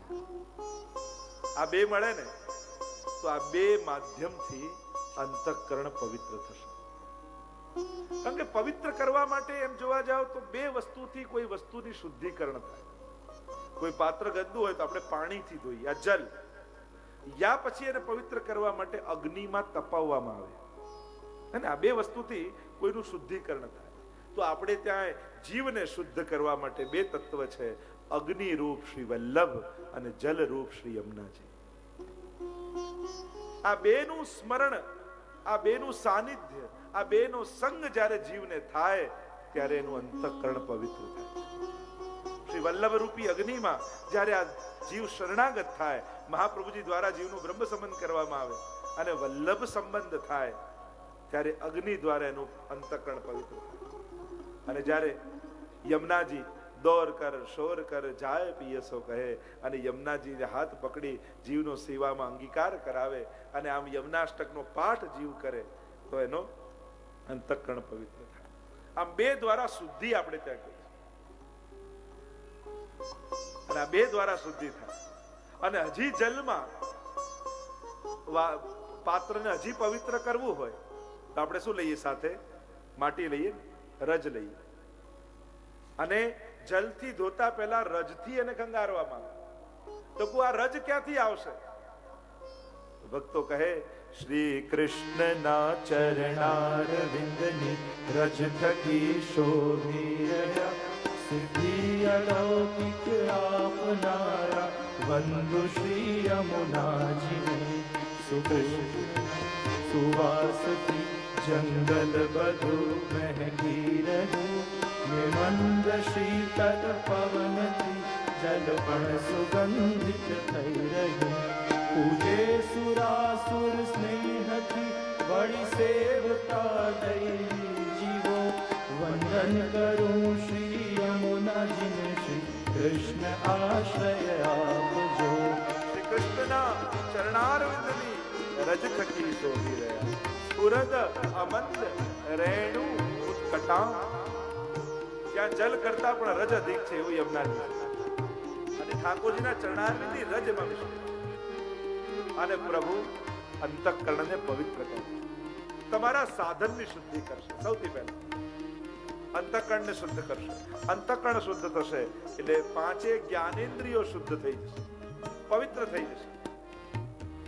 અને પવિત્ર થશે એટલે પ્રભુ હવે પધારશે. અને પ્રભુ હૃદયમાં પધારશે તો નૈન અનુગૈન મેં, કારણ કે પ્રેમથી જ્યારે અંતઃકરણ છલકાઈ જાય, ભક્તને શુદ્ધ કરવા માટેનું એક જ પદાર્થ છે અને એ છે ભગવત પ્રેમ. પ્રીતમ પ્રીત હિતે પૈયે યદ્યપિ રૂપ ગુણ શીલ સુઘડતા ઇન બાત ન પ્રીત હિતે પૈયે પ્રીતમ પ્રીત હિતે પૈયે પ્રીત હિતે પૈયે પ્રીતમ પ્રીત હિતે પૈયે યદ્યપિ રૂપ ગુણ શીલ સુઘરતા ઇન બાતન રીજઈએ પ્રીતમ પ્રીત હિતે પૈયે. કેવળ વિશુદ્ધ પ્રેમ એ જ અંતઃકરણને પવિત્ર કરી શકે. જેના હૃદયમાં પરમ પ્રેમ જાગી જાય, યલ લબ્ધ્વાપમાન સિદ્ધો ભવતિ अमृतो भवति तृप्तो भवति. नारद जी भक्ति सूत्र में कहते हैं जो परम प्रेम रूप भक्ति है और वो जिसके हृदय में प्रकट हो जाती है, यह लब्ध्वापमान सिद्धो भवति अमृतो भवति तृप्तो भवति. परम તૃપ્તિનો અનુભવ થાય અને તૃપ્તિ આવે એટલે આ બધું ખરી પડે. પ્રેમ જાગે ને એટલે દોષો ખરી પડે. સતકુલ જન્મ કર્મ શુભ લક્ષણ વેદ પુરાણ પઢઈ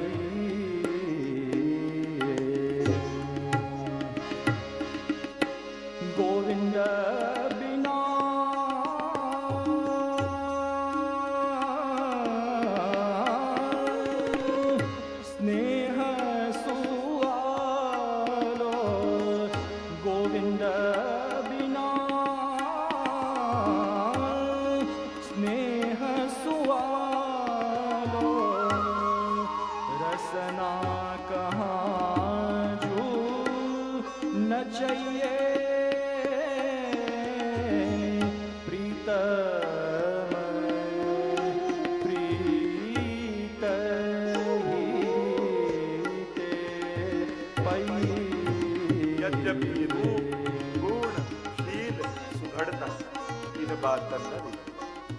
હરિરાયજી આજ્ઞા કરે શુદ્ધમ વિદાય હૃદયમ. પ્રભુ પોતે ભક્તોના હૃદયને શુદ્ધ કરે છે અને એને સ્વીકારી લે. જીવ પોતાની જાતને શુદ્ધ કરી શકતો નથી, અનેક દોષોથી ભરેલો છે. જીવા સ્વભાવ તો દુષ્ટાહ દોષ ભાવાય સર્વદા. મહાપ્રભુજી આજ્ઞા કરતે હૈ જીવ તો સ્વભાવથી જ દુષ્ટ છે, સ્વભાવથી દુષ્ટ છે, સ્વરૂપથી નહીં. સ્વરૂપથી તો એ જ પ્રભુનો પુષ્ટિ કાયેન નિશ્ચય, એ જ પ્રભુની શ્રીઅંગની સૃષ્ટિ છે. એટલે જીવ સ્વભાવમાંથી ઉપર ઉઠી અને સ્વરૂપમાં સ્થિત થાય ત્યારે જ કૃતાર્થ થતો હોય છે. આપણે બધા સ્વરૂપ સ્વભાવમાં ફસાયેલા છે. આપણે બધા તમે કેવા, હું બહુ ક્રોધી, હું બહુ શાંત, હું બહુ લોભી, હું બહુ ઉદાર. આપણે આપણો પરિચય સ્વભાવથી આપતા હોઈએ છીએ. અને મહાપ્રભુજી કહે સ્વભાવને ન જોઈશ, તારા સ્વરૂપને જો. કારણ કે તું સ્વરૂપથી દુષ્ટ નથી, સ્વરૂપથી તો એ જ આનંદ કંદ પ્રભુના એક રોમમાંથી પ્રગટ થયેલો તું શ્રીઅંગનો વિસ્તાર છો, તું શ્રીઅંગની સૃષ્ટિ છો. મર્યાદામાં ભલે કહ્યું ક્ષિતિજલ પાવક ગગન સમીરા પંચ રચિત ય અધમ શરીરા, મર્યાદામાં આ દેહને અધમ કહ્યો છે, પણ મહાપ્રભુજી કહે મારા વૈષ્ણવનો દેહ અધમ નથી, એ તો ઠાકોરજીના શ્રીઅંગમાંથી પ્રગટ થયેલો છે. મારા ઠાકોરજીનો એક રોમ છે મારો વૈષ્ણવ. અને એટલે જ પૃથ્વી, જલ, તેજ, વાયુ, આકાશ આ પાંચથી બનેલો દેહ જરૂર, પણ વૈષ્ણવને જ્યારે દેહ ઘડતા હોય ત્યારે ઠાકોરજી પૃથ્વી તત્વ ક્યાંથી લે? એ વ્રજની રજમાંથી પૃથ્વી તત્વ. એ જલ તત્વ ક્યાંથી લે? યમુનાજી માંથી લે. એ તેજ તત્વ ક્યાંથી લે? મહાપ્રભુજી માંથી લે. એ વાયુ તત્વ ક્યાંથી લે? ગિરિરાજજી માંથી લે. એ આકાશ તત્વ ક્યાંથી લે? ઠાકોરજી માંથી ગ્રહણ કરે. અને વૈષ્ણવનો દેહ આવા પાંચ અલૌકિક તત્વોમાંથી નિર્માણ પામતો હોય છે. અને એટલે જ જ્યારે વૈષ્ણવનો દેહ પડે ત્યારે આ પાંચે તત્વો ઠાકોરજી પાછા એમાં લય કરી દેતા હોય છે. અને એટલે જ જીવની માલા પહેરામણી થાય ને ત્યારે આ પાંચે તત્વોની હાજરી હોય છે. આપણે માલા પહેરામણી કરીએ ત્યારે ઠાકોરજી બિરાજતા હોય, વલ્લભ કુલ વલ્લભ રૂપે હોય, યમુનાજીના લોટીજી ખોલવામાં આવે, વૈષ્ણવ રૂપે ગિરિરાજજી હરિદાસ વર્રે છે ને એના પ્રતીક, સર્વ વૈષ્ણવ ભગવદીઓના પ્રતીક રૂપ ગિરિરાજજી છે, વૈષ્ણવ હોય. આ પાંચે તત્વોની વ્રજ રજ હોય છે, ચરણામૃત બધાને વાંટવામાં આવે. એટલે જ્યારે મારા પહેરામણી થાય ત્યારે ભાવના કરીએ કે આ વૈષ્ણવનો દેહ આ પાંચે તત્વોમાં લય થઈ. તો મર્યાદામાં એ દેહને નશ્વર ને નિરર્થક કયો છે, હીન કયો છે, અધમ કયો છે. સૃષ્ટિ માર્ગમાં તો આ ઠાકોરજીના શ્રીઅંગનો વિસ્તાર છે. વાર્તા સાહિત્યમાં પ્રસંગ આવે છે, ગુસાઈજી અને એમના વહુજી બિરાજ્યા હતા અને કહ્યું આ વૈષ્ણવનું શું સ્વરૂપ છે? અને ત્યારે ગુસાઈજીએ કહ્યું આ સર્વ વૈષ્ણવો મારા શ્રીઅંગનું સ્વરૂપ છે, મારા એક એક રોમ છે. તો વહુજીએ પૂછ્યું અચ્છા આ ચાચાજી હરિવંશજી એનું શું સ્વરૂપ છે? ત્યારે કહ્યું આ ચાચાજી તો મારી આંખોની કીકીઓ છે. તો વહુજીને થોડો સંશય થયો કે આવું થોડી હોય. બીજા દિવસે ચાચાજી ત્યાંથી જતા હતા અને ઠોકર વાગી પથરાની, લોહીની ધારા વહેવા લાગી અને ગુસાઈજીની આંખો લાલ બની ગઈ. અને ત્યારે વહુજીને જાણે સાબિત કરીને બતાવ્યું હોય જો આ ચાચાજી તો મારી આંખોની કીકી છે. 84 વૈષ્ણવ એ મહાપ્રભુજીના શ્રીઅંગનો સ્વરૂપ, 252 ગુસાઈજીના શ્રીઅંગનો સ્વરૂપ. આ વૈષ્ણવો સાધારણ નથી. તમારો દેહ આ સંસાર ભોગવવા માટેનો નથી, તમારો દેહ તો ઠાકોરજીએ ઘડ્યો છે એમની સેવા માટે. કારણ કે શ્રીઅંગની સૃષ્ટિનો વિસ્તાર છો. મહાપ્રભુજીને કહા હૈ પુષ્ટિ કાયેન નિશ્ચય. પુષ્ટિ સૃષ્ટિ એ મારા ઠાકોરજીના શ્રીઅંગની સૃષ્ટિ છે અને શ્રીઅંગની સેવા માટે ઠાકોરજીએ પ્રગટ કરી છે. એ વૈષ્ણવે ક્યારે ભૂલવું નહીં. તમે સંસાર ભોગવવા માટે નથી આવેલા, તમે સેવાનો આનંદ લેવા માટે આવેલા છો. એટલે તમારો દેહ અન્ય કરતા કંઈક જુદો છે, જુદા ઉદ્દેશ્ય સાથે તમને મળ્યો છે, જુદા સંકલ્પ સાથે પ્રભુએ પ્રગટ કર્યો છે. અને એટલા માટે વિચાર કરો, આ આંખ મને કોઈ લૌકિક દ્રશ્ય જોવા માટે નથી મળી, ઠાકોરજીના સ્વરૂપના દર્શન કરવા માટે મળી. આ જીવવા મને લૌકિક બોલવા માટે નથી મળી, મને પ્રભુના ગુણગાન કરવા માટે મળી છે. આ હાથ મને કોઈ લૌકિક વસ્તુને પકડવા માટે નથી, આ હાથ તો ભગવત સેવા માટે, આ ચરણ મને લૌકિક માર્ગે જવા માટે નહીં, ભગવત સેવા માટે દોડવા માટે મળ્યા છે. વૈષ્ણવે હંમેશા યાદ રાખે. અને આનું જો ચિંતન રહેશે ને તો આ વસ્તુઓને લૌકિકમાં વાપરતા. જો ઠાકોરજી માટે કોઈ વસ્તુ લાવ્યા હોય ઘરમાં બધાને ના કહી, જો ઠાકોરજી માટે કોઈ અડતા નહીં, આપણે બધાને કહી રાખીએ ઠાકોરજીની વસ્તુ કેમ અહીંયા વાપરી, આપણને યાદ છે કે ઠાકોરજી માટે લાવ્યા છે. પણ આપણા દેહને કાચમાં જોઈએ ત્યારે કેમ ભૂલી જઈએ છે કે મહાપ્રભુજી આ ઠાકોરજી માટે ક્યારેક કેમ આ વાત આપણને યાદ નથી આવતી, કેમ એનું વિસ્મરણ આપણને થઈ જાય છે. વસ્તુઓ માટે યાદ રાખીએ છીએ પણ આ દેહ, આ જીવન વૈષ્ણવને ભક્તિ માટે પ્રભુ આપ્યું છે. આ ભૂલી જાઓ છો ને એટલે લૌકિકમાં પ્રવેશ થઈ જાય છે, એટલે ચિત્ત લૌકિક થઈ જાય છે. પણ જો સદાય વૈષ્ણવ યાદ રાખે કે મારો દેહ મને પ્રભુએ આપ્યો છે. ઉત્તમ કુલ અવતાર કહા જો, ઉત્તમ કુલ અવતાર કહા જો, શ્રી વલ્લભ કુમાર જાન્યો. ઉત્તમ કુલ અવતાર કહા જો, શ્રી વલ્લભ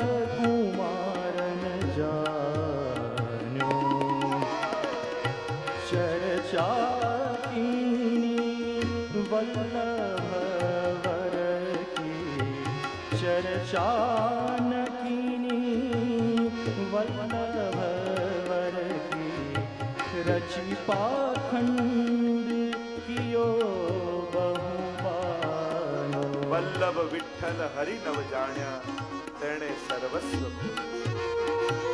આ દેહ મળ્યો વૈષ્ણવના કુળમાં જન્મ મળ્યો અને આ હાથે ક્યારે લાલનને ગોદમાં ન લીધા એનું જન્મ આ આંખો મળી છે વૈષ્ણવના ઘરમાં જન્મ મળીને આ નેત્રોથી ક્યારે ભગવત દર્શન ન કર્યા એની તો આંખો નકામી જેને હરિની કથા ન સાંભળી એના તો કર્ણ સાપના દર જેવા છે એમ તુલસીદાસજી રામાયણમાં કહે જે ન કરહી રામ ગુણ ગાના જીવ સો દાદુર જી સમાન એને જેને ગુણગાન નથી કર્યા એની જીભ તો એ દેડકાની જીભ જેવી છે જે ટર ટર કર્યા કર્ણ રંધ્ર અહી ભવન સમાન એના કાન તો સર્પના દર જેવા છે જેમાં વિષયો જ રહે એટલે સાવધાન હો જાઓ વૈષ્ણવ જે સાંભળવા આવ્યા છે યાદ રાખજો તમે સાધારણ નથી બીજા જે કરતા હોય કરે તમારો જન્મ કોઈ નવા ઉદ્દેશ્ય સાથે થાય પેલો કહેતો ને કે ખેડૂત એક બળદ ઉપર એટલો બધો સામાન ભરી દીધો એને અને ઉનાળાનો દિવસ પેલો બળદ બિચારો થાકતો અંફાતો સામાન ખેંચી ખેંચીને લઈ જાય એટલામાં સામેથી ગર્ધપ મળ્યો અને કહ્યું તું બળદનો બળદ રહેવાનો તો કે શું થયું ગર્ધપે કહ્યું જો મારો માલિક આટલો સામાન મારા પર ભરે ને તો હું તો ત્યાં જ આડો પડી જઉં એટલે બીજી વાર ભરે બળદે કહ્યું કે તું કરી શકે પણ અમે તો ગાયના દીકરા અમારાથી આવું ન થાય તારી માને કોઈ મંદિરમાં પ્રવેશવાય ન દે અને અમારી માં તો ભગવાનની બાજુમાં બેઠી હોય અમે ન કરી શકીએ જેને કરવું હોય કરે એમ જે કરતા હોય કરે આપણે તો વૈષ્ણવના દીકરા આપણાથી આવું નથી रसिक कथा सुनी नहीं श्रवण रसिक कथा सुनी नहीं श्रवण रहो विषय रस ही लपटानो रहो विषय रस ही लपटानो श्री वल्लभ कुमार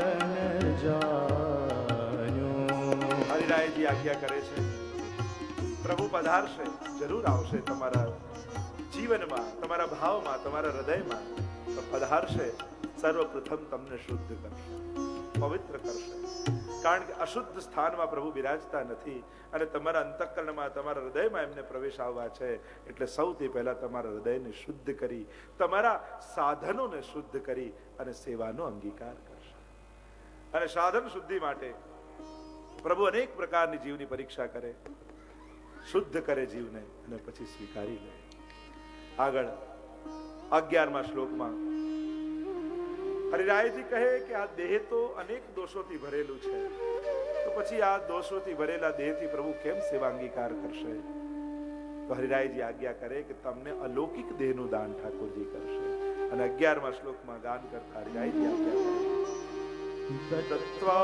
दत्त्वादयेन संतुष्टो नित्यदेहमलौकिकम् स्वयं प्रविश्य भावात्मा अनुभवं कारये स्वकम् दत्त्वादयेन संतुष्टो नित्यदेह अलौकिकम् स्वयं प्रविश्य भावात्मा अनुभवं कारये स्वकम् દત્ત્વા દૈન્યેન સંતુષ્ટો જીવની દીનતાથી પ્રસન્ન થઈ પ્રભુ અલૌકિક દેહનું દાન વૈષ્ણવને કરશે અને અલૌકિક સેવોપયોગી દેહનું દાન કરી અને ભાવાત્મા સ્વરૂપે પ્રભુ ભક્તના હૃદયમાં પધારી ભક્તને પોતાનો અનુભવ કરાવે દોષો થાય છે કદાચ છૂટતાય નથી પણ વૈષ્ણવે દીનતા બનાવી રાખે, દૈન્ય બનાવી રાખે, દોષો થાય છે એનું જ્ઞાન બનાવી રાખે. छिन छिन में अपराध पर मेरी कृति जिन नहीं देखो अपनो विरद विचार. પ્રભુ અમે દોષોથી ભરેલા છીએ. જો દોષોનો સ્વીકાર છે ને એ પણ દોષોથી નિવૃત્તિનું એક સાધન છે. પાપને સ્વીકારવું એ જ પ્રારંભ છે પાપને ધોવાનો. પવિત્ર ઝરણું કહ્યું ને વયા કરે અને મુજ અંતઃકરણને પવિત્ર કર્યા કરે. જે પશ્ચાતાપ છે, જે પાપનો સ્વીકાર છે. માણસની તકલીફ એ છે માણસ પાપને સ્વીકારી શકે, હું દોષી છું એ સ્વીકારવા માણસ તૈયાર થતો નથી. અને એક વસ્તુ છે, જે કહી દો ને, જે સ્વીકારી લો એનો નાશ થઈ જાય.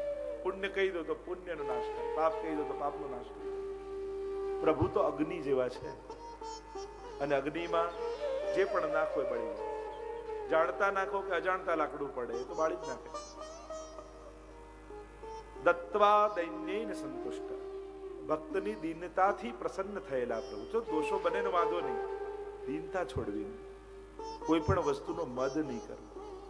દીનતા પણ બની રહી ને તો એનાથી ઠાકોરજી રાજી થઈ જશે. તો દીનતાથી પ્રસન્ન થયેલા પ્રભુ સેવોપયોગી અલૌકિક દેહનું દાન વૈષ્ણવને કરે છે. જો સેવાના 3 ફળ આપણે ત્યાં મહાપ્રભુજીએ સેવા ફળ નામના ગ્રંથમાં કયા, અલૌકિક સામર્થ્ય, સાયુજ્ય અને વૈકુંઠ આદિમાં સેવોપયોગી દેહ. આ 3 સેવાના ફળ કયા છે. ઠાકોરજી અલૌકિક દેહનું દાન આપે છે.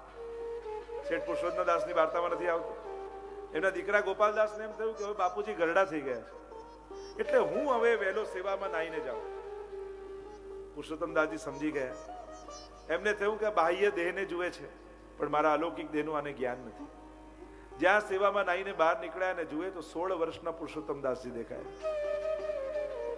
અને ચકિત થઈ ગયા ગોપાલદાસ. અરે હું તો એમ માનતો હતો કે વૃદ્ધ થઈ ગયા છે પિતાજી, આ તો 16 વર્ષના યુવાન દેખાય છે ને એ રીતે દોડી રહ્યા છે. અલૌકિક દેહનું દાન ઠાકોરજી કરે છે, અલૌકિક સામર્થ્ય આપે છે. આ સેવાના ફળ કયા છે? આજે મેં ઘણા એવા વૈષ્ણવને જોયા, ઘણા એવા માજીઓને જોયા, ઘણા એવા વડીલોને જોયા છે. સેવાથી બહાર નીકળે ને તો 2 જણા પકડીને માંડ લઈ જાય, પણ જ્યાં સેવામાં અપરસમાં સ્નાન કરીને સવારે જાય એવા દોડતા હોય, જ્યારે 16 વર્ષની કન્યા ન હોય, દોડી દોડીને સેવા કરતા હોય. ત્યારે ફૂલની માળાએ પરોવી લે, ઠાકોરજીના શિંગારે કરી લે, બધું દેખાઈ જાય, પણ સેવાથી બહાર આવે તો દેખાતું ઓછું થઈ જાય. ઘરના લોકોને એમ થાય કે આ નાટક કરે છે કે શું કરે છે, પણ સેવામાં ઠાકોરજી અલૌકિક સામર્થ્ય આપતા હોય છે, અલૌકિક દેહનું દાન આપતા હોય છે. અને આજે મેં ઘણા એવા વૈષ્ણવને જોયા. અરે હવેલીમાં તમે જુઓ ને, પેલા બાને 4 જણા પકડીને ધીમે ધીમે સીડી ચડાવતા હોય હવેલી, પણ જ્યાં દર્શન ખુલે ત્યારે એવા દોડે, જ્યારે 16 વર્ષની કન્યા ના હોય, 4 ને પાડીને આગળ પહોંચી જાય. પ્રભુને જોઈને આમ ભગવદ આવેશ આવી જાય. સેવામાં પ્રભુ અલૌકિક સામર્થ્ય આપતા હોય છે.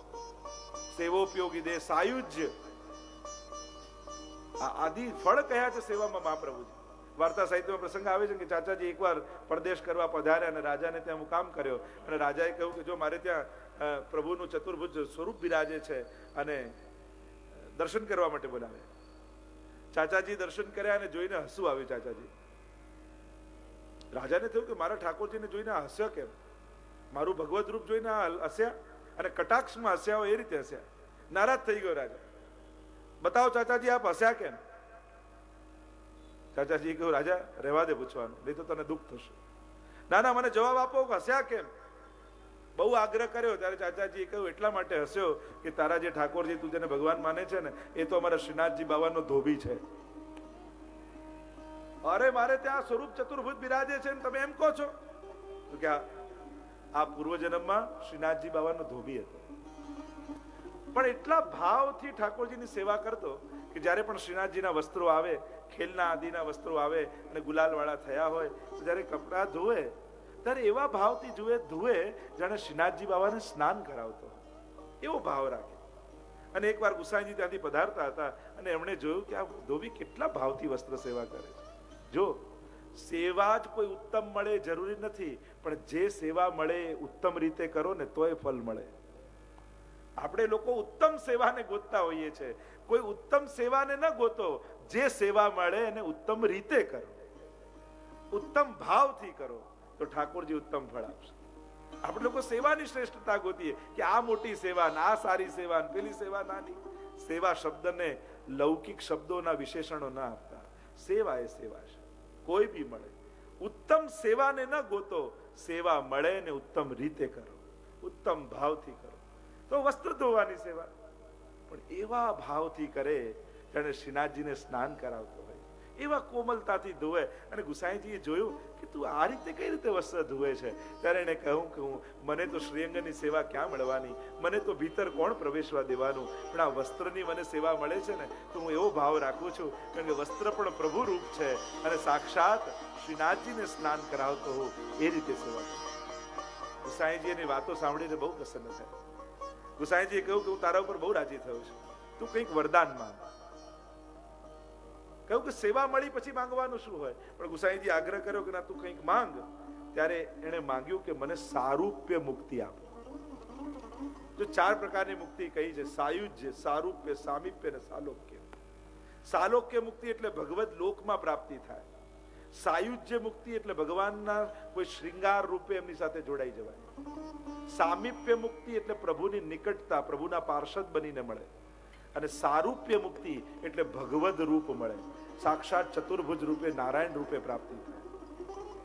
જ્યારે સારૂપ્ય મુક્તિ માંગી તો ગુસાઈજી કહ્યું જા મેં તને આપી. અને જ્યાં સારૂપ્ય મુક્તિ આપી તો ભગવાન નારાયણનું રૂપ ધારણ કરી આ રાજાને ત્યાં ભગવદ રૂપે પધાર્યા. અને એટલે ચાચાજી જયારે એમની સામે જોયું અને હસ્યા કે આ તો અમારા શ્રીનાથજી બાવાનો ધોબી છે. પણ સેવાનું ફળ આ સાયુજ્ય ને સારૂપ્ય મુક્તિ મળે. તો આ 3 ફળ કયા છે? તો હરિરાયજી કહે દીનતાથી પ્રસન્ન થયેલા પ્રભુ અલૌકિક દેહનું દાન જીવને આપે છે. અને અલૌકિક દેહનું જયારે દાન મળે ત્યારે જીવ એ સેવાનો લાભ લઈ શકે છે. લૌકિક દેહ ભગવત સ્વરૂપનો અનુભવ થતો નથી. અને એટલે પ્રભુ પોતાને અનુકૂળ દેહ, પોતાને અનુકૂળ દ્રષ્ટિ, અર્જુનને પણ દિવ્યમ દદાતિ તે ચક્ષુ, દિવ્ય ચક્ષુ આપ્યા. અને દિવ્ય ચક્ષુ આપ્યા, કહ્યું કે તું સાધારણ દ્રષ્ટિથી મારા દર્શન નહીં કરી શકે. અને દિવ્ય ચક્ષુનું દાન આપ્યું અને ત્યારે પ્રભુના સ્વરૂપના દર્શન થયા છે. એમ પ્રભુ દિવ્ય દ્રષ્ટિ આપે છે. અને દિવ્ય દ્રષ્ટિ આપે ત્યારે ભગવત દર્શનનો અધિકાર જીવને મળે. અને આમ ભાવાત્મા પ્રભુ ભાવાત્મક સ્વરૂપે ભક્તના હૃદયમાં પધારે છે. અનેક પ્રકારની ભાવનાઓ આવવા લાગે ને હૃદયમાં, ત્યારે માનવું કે ઠાકોરજી મારા હૃદયમાં આવી રહ્યા છે. અને ભાવાત્મક રૂપે પધારી અને જીવને પોતાનો અનુભવ કરાવે છે. એમ કહેતા આગળ 13મા શ્લોકમાં હરિરાયજી આજ્ઞા કરતા કહે કે આ 2 પ્રકારની સેવાનો ઉલ્લેખ અહીંયા હરિરાયજી કરતા બોલ્યા: સાક્ષાત પરોક્ષ રૂપત્વા સેવા પૂર્ણ વિલક્ષણા યથા ગાયન્ત્યત્ર ભાવશબલિતો મતઃ. સાક્ષાત પરોક્ષ રૂપત્વા સેવા પૂર્ણ વિલક્ષણા યથા ગાયન્ત્યત્ર ભાવશબલિતો મતઃ. હરિરાયજી આજ્ઞા કરે સેવા 2 પ્રકારની છે. સેવા એટલે આપણે એમ સમજીએ કે શૃંગાર ધરવા, ભોગ ધરવા, એ ભગવાનના 2 પ્રકાર છે. એક છે સાક્ષાત અને પરોક્ષ રૂપત્વાત સેવા પૂર્વ વિલક્ષણા. સેવાના 2 પ્રકાર કયા? એક સાક્ષાત સેવા અને બીજી પરોક્ષ સેવા. સાક્ષાત સેવા એ કે જ્યાં સાક્ષાત પ્રભુનું સ્વરૂપ બિરાજતું હોય ને આપણે લાલ લડાવીએ, એ સાક્ષાત સેવા. અને પરોક્ષ સેવા એ કે પ્રભુનો અનવસર હોય અને અનવસર સમયમાં ઠાકોરજી દૂર બિરાજતા હોય અને વિપ્રયોગનો ભાવ ધારણ કરી અને જે ભાવનાઓ કરીએ એ પરોક્ષ સેવા છે. આ બંને પ્રકારની સેવા વૈષ્ણવે કરવી. સાક્ષાત તો આપણે સૌ કરતા હોઈએ છીએ, પણ પરોક્ષ સેવાનો પણ આનંદ લેવો. અનવસર સમયમાં ઠાકોરજી કઈ રીતે વનમાં પધારે અને કઈ રીતે વ્રજ ભક્તો એ સેવાનું સુખ લેતા હોય છે. તો સંયોગા અને વિપ્રયોગ આ બંને રૂપે સેવાનો આનંદ લેવો એમ હરિરાયજી આજ્ઞા કરતા આગળ 15મા શ્લોકમાં આજ્ઞા કરી. ફલાશાયામ ફલમ કૃષ્ણ વદનં યદિ ચિંત્યતા ફલં કૃષ્ણ સદાનંદો ભક્તભાવાત્મકત્વતઃ ફલાશાયામ ફલં કૃષ્ણ વદનં યદિ ચિંત્યતા ફલં કૃષ્ણ સદાનંદો ભક્તભાવાત્મકત્વતઃ. ફળની ઈચ્છા વૈષ્ણવના યા જીવના મનમાંથી જતી નથી. સેવા કરતા કરતા પણ કઈક ફળની આકાંક્ષા મનમાં રહે છે. અહીંયા કહ્યું ફલાશાયામ ફલમ કૃષ્ણ વદનમ રુધિ ચિંતેતા.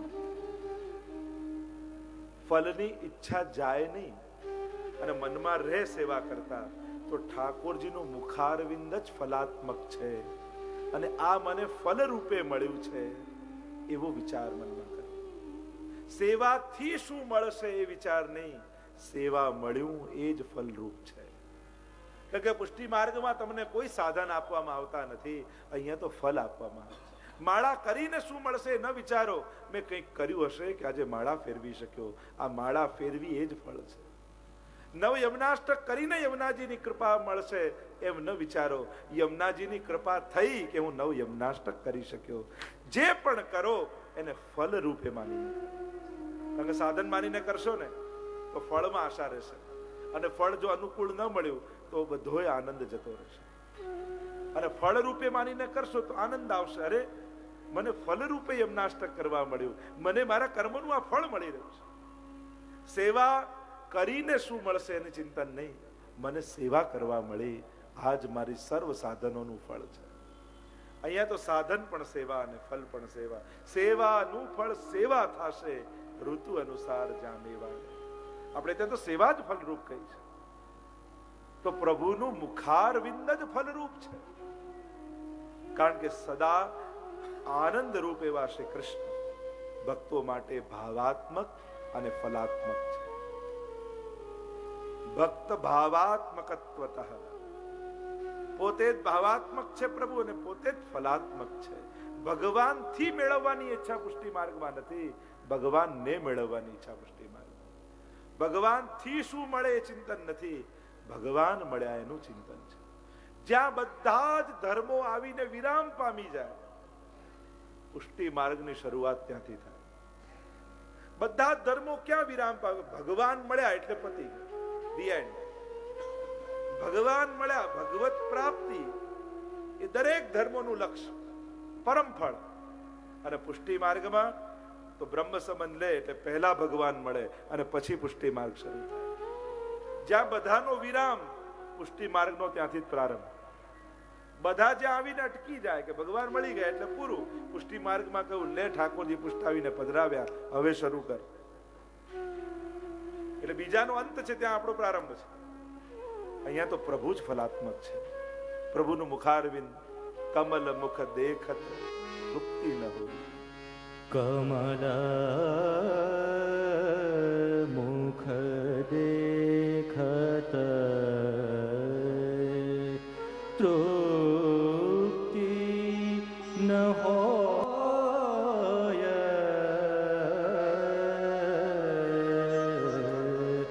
કમલ મુખ દેખત, કમલ મુખ દેખત તૃપ્તિ ન હોય. આ જ મુખારવિંદ ફલાત્મક છે. મારી જાય જેમ કોઈને 10 લાખની લોટરી લાગી હોય ને, એને લાગે ઓહો મને આટલા મળ્યા, ફળ મળ્યું એટલે વારે ઘડીએ રૂપિયાને ગણ્યા છે. એ રોજ કાઢે, રોજ ગણે મૂકે, એટલે લાગે આ ફળ મળ્યું. એમ વૈષ્ણવ સદાય ઠાકોરજીના મુખારવિંદને નિર્ક્યા કરે. મારા આજ સુધીના સર્વ સાધનોનું ફળ મને ઠાકોરજીના મુખારવિંદ રૂપે મળે. यह सुख कहाँ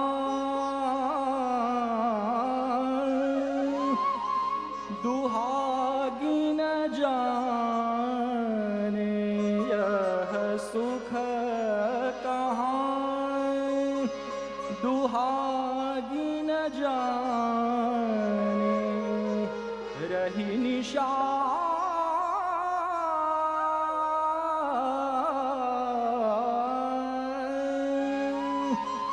भरसो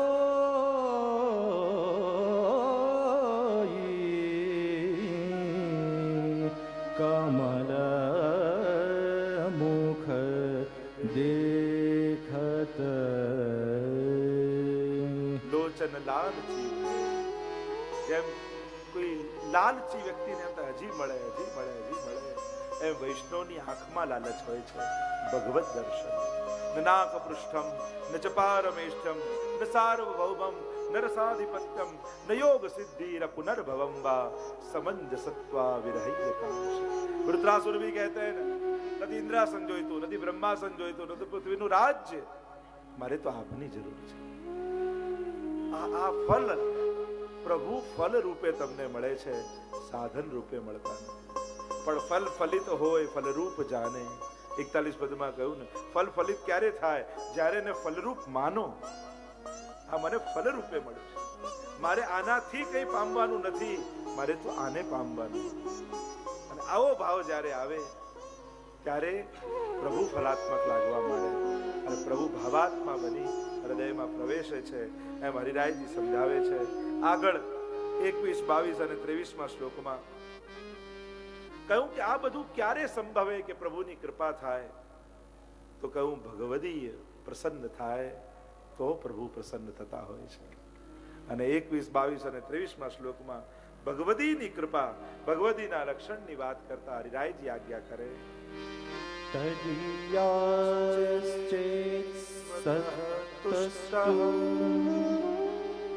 સુષ્ટ કૃષ્ણો ન સંશયઃ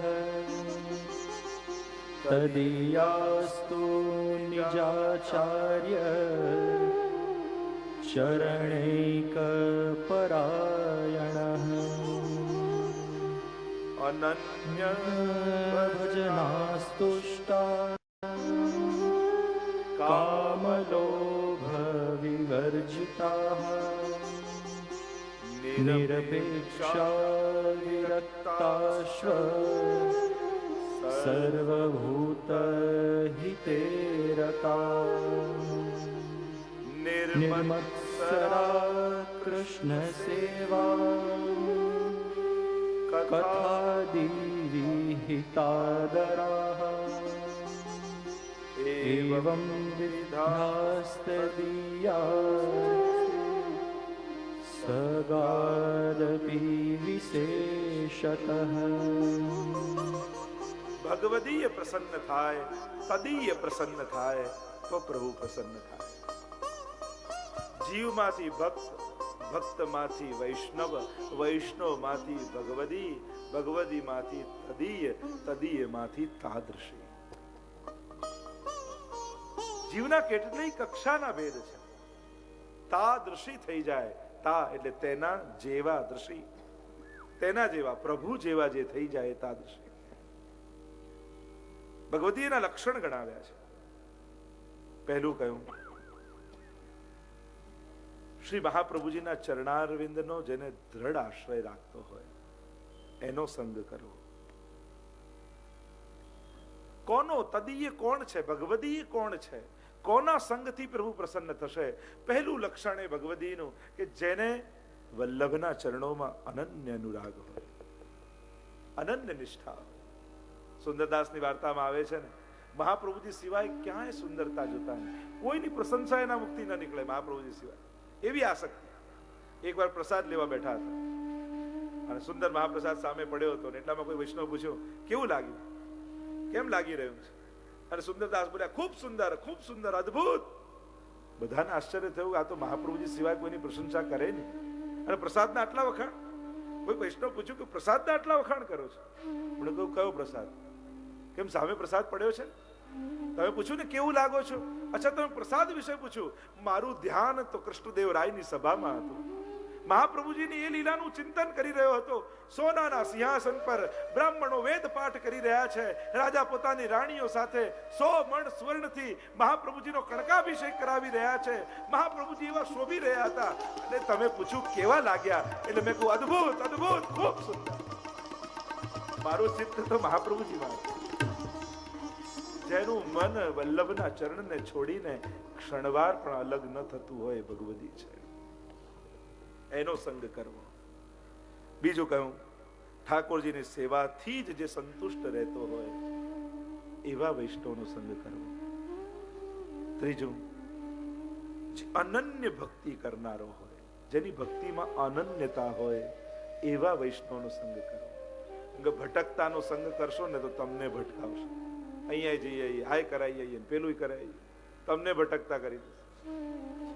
ચોથું, પ્રભુના ચરણારવિંદ સિવાય જેને ક્યાંય આસક્તિ ન હોય એવા વૈષ્ણવનો સંગ કરો. પાંચમું, પ્રાણી માત્રમાં જે હિત કરનારો હોય, સર્વ પર દયા કરનારો હોય, કરુણા કરનારો હોય એવા વૈષ્ણવનો સંગ કરો. ઠાકોરજીને તો પ્રેમ કરે પણ બીજા જોડે દ્વેષ રાખતો હોય એવો વૈષ્ણવ ન હોય. દરેકની ભીતર મારા ઠાકોરજી બિરાજે છે એમ જોઈને બધા પર કરુણા કરનારો હોય. ઈર્ષા વિનાના, પ્રભુ સેવા અને કથામાં આદર વાળો એવો વૈષ્ણવ હોવો જોઈએ. જેની અંદર મત્સર ન હોય, જે બીજાનું સુખ ન જોઈ શકતો હોય એવો ન હોય. બીજાનું સુખ જોઈને જેના હૃદયમાંથી આશીર્વાદ નીકળતા હોય એ ભગવદી છે. અને પ્રભુની સેવા અને કથામાં આદર વાળો હોય. બંનેમાં જેને રુચિ હોય, સેવા યાંબા, કથા યાંબા. જેટલી સેવામાં આસક્તિ એટલી જ પ્રભુની કથામાં આસક્તિ. અને આવો લક્ષણ વાળો કોઈ વૈષ્ણવ મળે તો એનો સંગ કરવો. અને એવી વૈષ્ણવની પ્રસન્નતા જો આપણે પામીશું તો ઠાકોરજીની પ્રસન્નતાના પણ કારણ બની જઈશું. વૈષ્ણવમાં અલૌકિક બુદ્ધિ રાખે. 252 વાર્તા આવે છે ને દક્ષિણના રાજાની. વહી ગુસાઈજીનો સેવક ને એવી અલૌકિક બુદ્ધિ એની થઈ ગુસાઈજીના શરણાગતિથી. કોઈ પણ કંઠીધારી એના રાજમહેલમાં આવે ને તો એને પોતાના સિંહાસન પર પધરાવે, એના ચરણ પખારે ને ચરણામૃતને માથે ચડાવે. એવી દીનતા રાખતો વૈષ્ણવ માટે, એવો ભાવ રાખતો. એના સગા હતા ને એને ગમતું નહીં કે આટલો મોટો નગરનો રાજા અને જે કોઈ પણ કંઠીધારી આવી જાય ને પોતાના સિંહાસન પર પધરાવે અને એના પગ પખારે. લાવ આની પરીક્ષા કરીએ, આનો ભાવ કેવો છે. દોડ કરે છે, દંભ કરે છે કે ખરેખર ભાવ છે. એક ગર્ધબને ગળામાં કંઠી પહેરાવી અને તુલસીની કંઠી પહેરાવી અને રાજ દરબારમાં છોડી દીધું. અને ગર્ધબ દોડતું દોડતું રાજ સિંહાસન પાસે આવી ગયું. રાજાને થયું છે ભલે ગમે તે દે પણ એના ગળામાં કંઠી છે. અને જેના ગળામાં કંઠી હોય મારા માટે વૈષ્ણવ છે. મારું ચિત્ત વિચલિત ન થવું જોઈએ. આ તો પરીક્ષાની ઘડી છે. અને જેના ગળામાં કંઠી એ મારો વૈષ્ણવ. એ ગર્ધબને ત્યાં સિંહાસન પર પધરાવે, એના ચરણ પખારવા લાગ્યો. અને ઠાકોરજીને થયું કે જેને મારા માટે, મારા ભગવદીઓ માટે આટલી નિષ્ઠા હોય એના પર તો મારે કૃપા કરવી જોઈએ. અને દરેકની ભીતર એ જ આત્મા બિરાજે છે, પરમાત્મા રૂપે એ જ આત્મા બિરાજે છે. અને ભગવાન એ ગર્ધબમાંથી પ્રગટ થઈ ગયા. સાક્ષાત ઠાકોરજી એની ભીતરથી પ્રગટ થઈ ગયા અને કહ્યું કે હું તારા પર પ્રસન્ન થયો છું. મારા વૈષ્ણવ માટે તને આટલો સ્નેહ છે, માંગ, તું જે માંગીશ તને આપીશ. ત્યારે રાજાએ કહ્યું કે આપ માંગવાનું કહો છો એટલું જ માંગુ કે વૈષ્ણવના માટે, મારા માટે હંમેશા આવી જ બુદ્ધિ બની રહે. ક્યારેય વૈષ્ણવ પ્રત્યે મને અભાવ ના આવે અને સદાય દરેક વૈષ્ણવની અંદર હું ઠાકોરજીના દર્શન કરું એવી કૃપા મને કરે. આ ભગવદીયતા છે, આ વૈષ્ણવતા છે. વૈષ્ણવની પહેલો વ એ વલ્લભનો, છેલ્લો વ એ વિઠ્ઠલનો, વચ્ચેનો સ્ન એ કૃષ્ણનો. અને જે વલ્લભ, વિઠ્ઠલ અને કૃષ્ણને ત્રણેયને એક કરીને જાણીને હૃદયમાં ધારણ કરી રાખે એ જ તો ભગવદીય છે, એ જ વૈષ્ણવ છે. મિલે કબ શ્રી વલ્લભ કે પ્યારે. આવા ભગવદી ક્યારે મળે? આપણા ભગવદીઓ રાહ જુએ છે કે આવા વલ્લભના વાલા અમને ક્યારે. श्री वल्लभ के प्यारे मिले कब, श्री वल्लभ के प्यारे मिले कब, श्री वल्लभ के प्यारे जिनके हाव भाव प्रीति रस, जिनके हाव भाव प्रीति रस, तिहूं लोक ते न्यारे मिले कब. आए मेरे नंद नंदन के प्यारे, माला તિલક મનોહર બાનો, ત્રિભુવન કે ઉજ્યારે. વૈષ્ણવ ઘરે આવે તો કેવો આનંદ આવે. વૈષ્ણવ આવે વાર ને હસી હસી નાવે શીશ, ઉનકે મન કી વો જાને મેરે મન જગદીશ. હરિરાયજી વલ્લભ સાખીમાં કહે છે એ કોઈ પણ ભાવે આવ્યો હોય, અરે લૌકિક વાત કરવા, લૌકિક વ્યવહાર કરવા પણ ભલે કેમ આવ્યો હોય, એ એના ભાવે આવ્યો હોય. આપણે તેવો ભાવ રાખો. આના હૃદયમાં બિરાજી મારા ઘરે તો આજે ઠાકોરજી પધાર્યા છે. कृपा समुद्र भरे अंग अंग में, कृपा समुद्र भरे अंग अंग में, उछलत रस को धारे, माला तिलक बिराजे अद्भुत, माला तिलक बिराजे अद्भुत, करुणामय अनुहारे मिले कब, श्री वल्लभ के प्यारे मिले વૈષ્ણવ આવે કયો ભાવ હૃદયમાં રાખો. આપણે ત્યાં તો કહેવાય આપણે પ્રસાદ લેવા બેઠવા જ જવાના હોઈએ ને એટલામાં કોઈ ભૂખ્યો વૈષ્ણવ આવી જાય અને એને પ્રસાદ લેવડાવીએ ત્યારે એમ માનવું કે આજે ઠાકોરજી આપણા ઘરે બહુ પ્રેમથી આરોગ્ય, પ્રભુ પ્રસન્નતાથી આપણે ત્યાં રાજભોગ આરોગ્ય. એનું પ્રમાણ શું? પ્રસાદના સમયે કોઈ અચાનક વૈષ્ણવ આવી અને એને લેવડાવી ત્યારે માનજો હા આજે ઠાકોરજી બહુ પ્રેમથી આવે. વાર્તા સાહિત્યમાં તો કેવા કેવા પ્રસંગો છે. પેલો ચોર વૈષ્ણવનો વેશ ધરીને આવેલો, એકના એક દીકરાને મારી નાખ્યો અને ઘર છોડીને જઈ રહ્યો હતો. અને એટલામાં બહારથી દંપતી વૈષ્ણવ આવ્યા. કહ્યું અરે પ્રસાદ લેવાનો સમય છે, એમને એમ નહીં જવા દઈએ, પ્રસાદ લઈને જજો. પત્નીએ કહ્યું અરે એકને એક દીકરાને મારી નાખ્યો. અષ્ટાક્ષર જપીને જ્યાં જલ છોડ્યું જીવતો થઈ ગયો. પણ વૈષ્ણવના વેશમાં છે તોય વૈષ્ણવ જેટલો આદર આવે. ભવૈયાનો પ્રસંગ આવે છે. રાજા ગમે તેટલો પેલો ભવૈયા ખેલ કરે પણ એની સામે નજર ઊંચી કરીને જુએ. કોઈએ પૂછ્યું કે આ ક્યારે જુએ? ત્યારે કહ્યું કે આ વૈષ્ણવનો વેશ ધરો, વૈષ્ણવની સામે દૃષ્ટિ કરે, બીજા સામે કોઈ જોતા નથી. પેલાને થયું કે વૈષ્ણવનો વેશ લઈને જાવ. ધોતી બંડી તિલક કંઠી ધારણ કરી અને જ્યાં જવા લાગ્યો ત્યાં પાછળ કોઈ 3 સ્ત્રી આવી રહી હતી. પૂછ્યું કોણ છો તમે? તમે 3 પ્રકારની હત્યાઓ છે. તારી અંદર જ રહેતી હતી પણ વૈષ્ણવનો વેશ ધર્યો એટલે હવે અંદર રહી શકતી નથી. તારી અંદર અમે પ્રવેશી શકતા નથી, તને સ્પર્શ કરી શકતા નથી. ત્યારે પેલાનો વિચાર થયો ખાલી વૈષ્ણવનો વેશ ધર્યો તોય બધા અપરાધોમાંથી મુક્ત થઈ ગયો. જો સાચો વૈષ્ણવ બની જાઓ તો ઠાકોરજી મારો સ્વીકાર કરે. ओ कोटि जन्म के, कोटि जन्म के तम दुख भाजत, हृदय करत उजियारे, प्रेम पुल की कंठ भरियावे, प्रेम पुल की कंठ भरी आवे, सुख उपजावत न्यारे मिले कब, श्री वल्लभ के प्यारे मिले कब,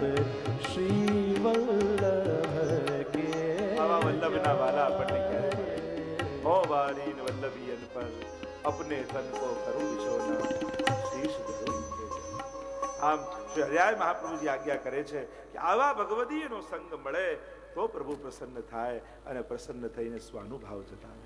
તો પ્રથમ શિક્ષાપત્રને અહીંયા વિરામ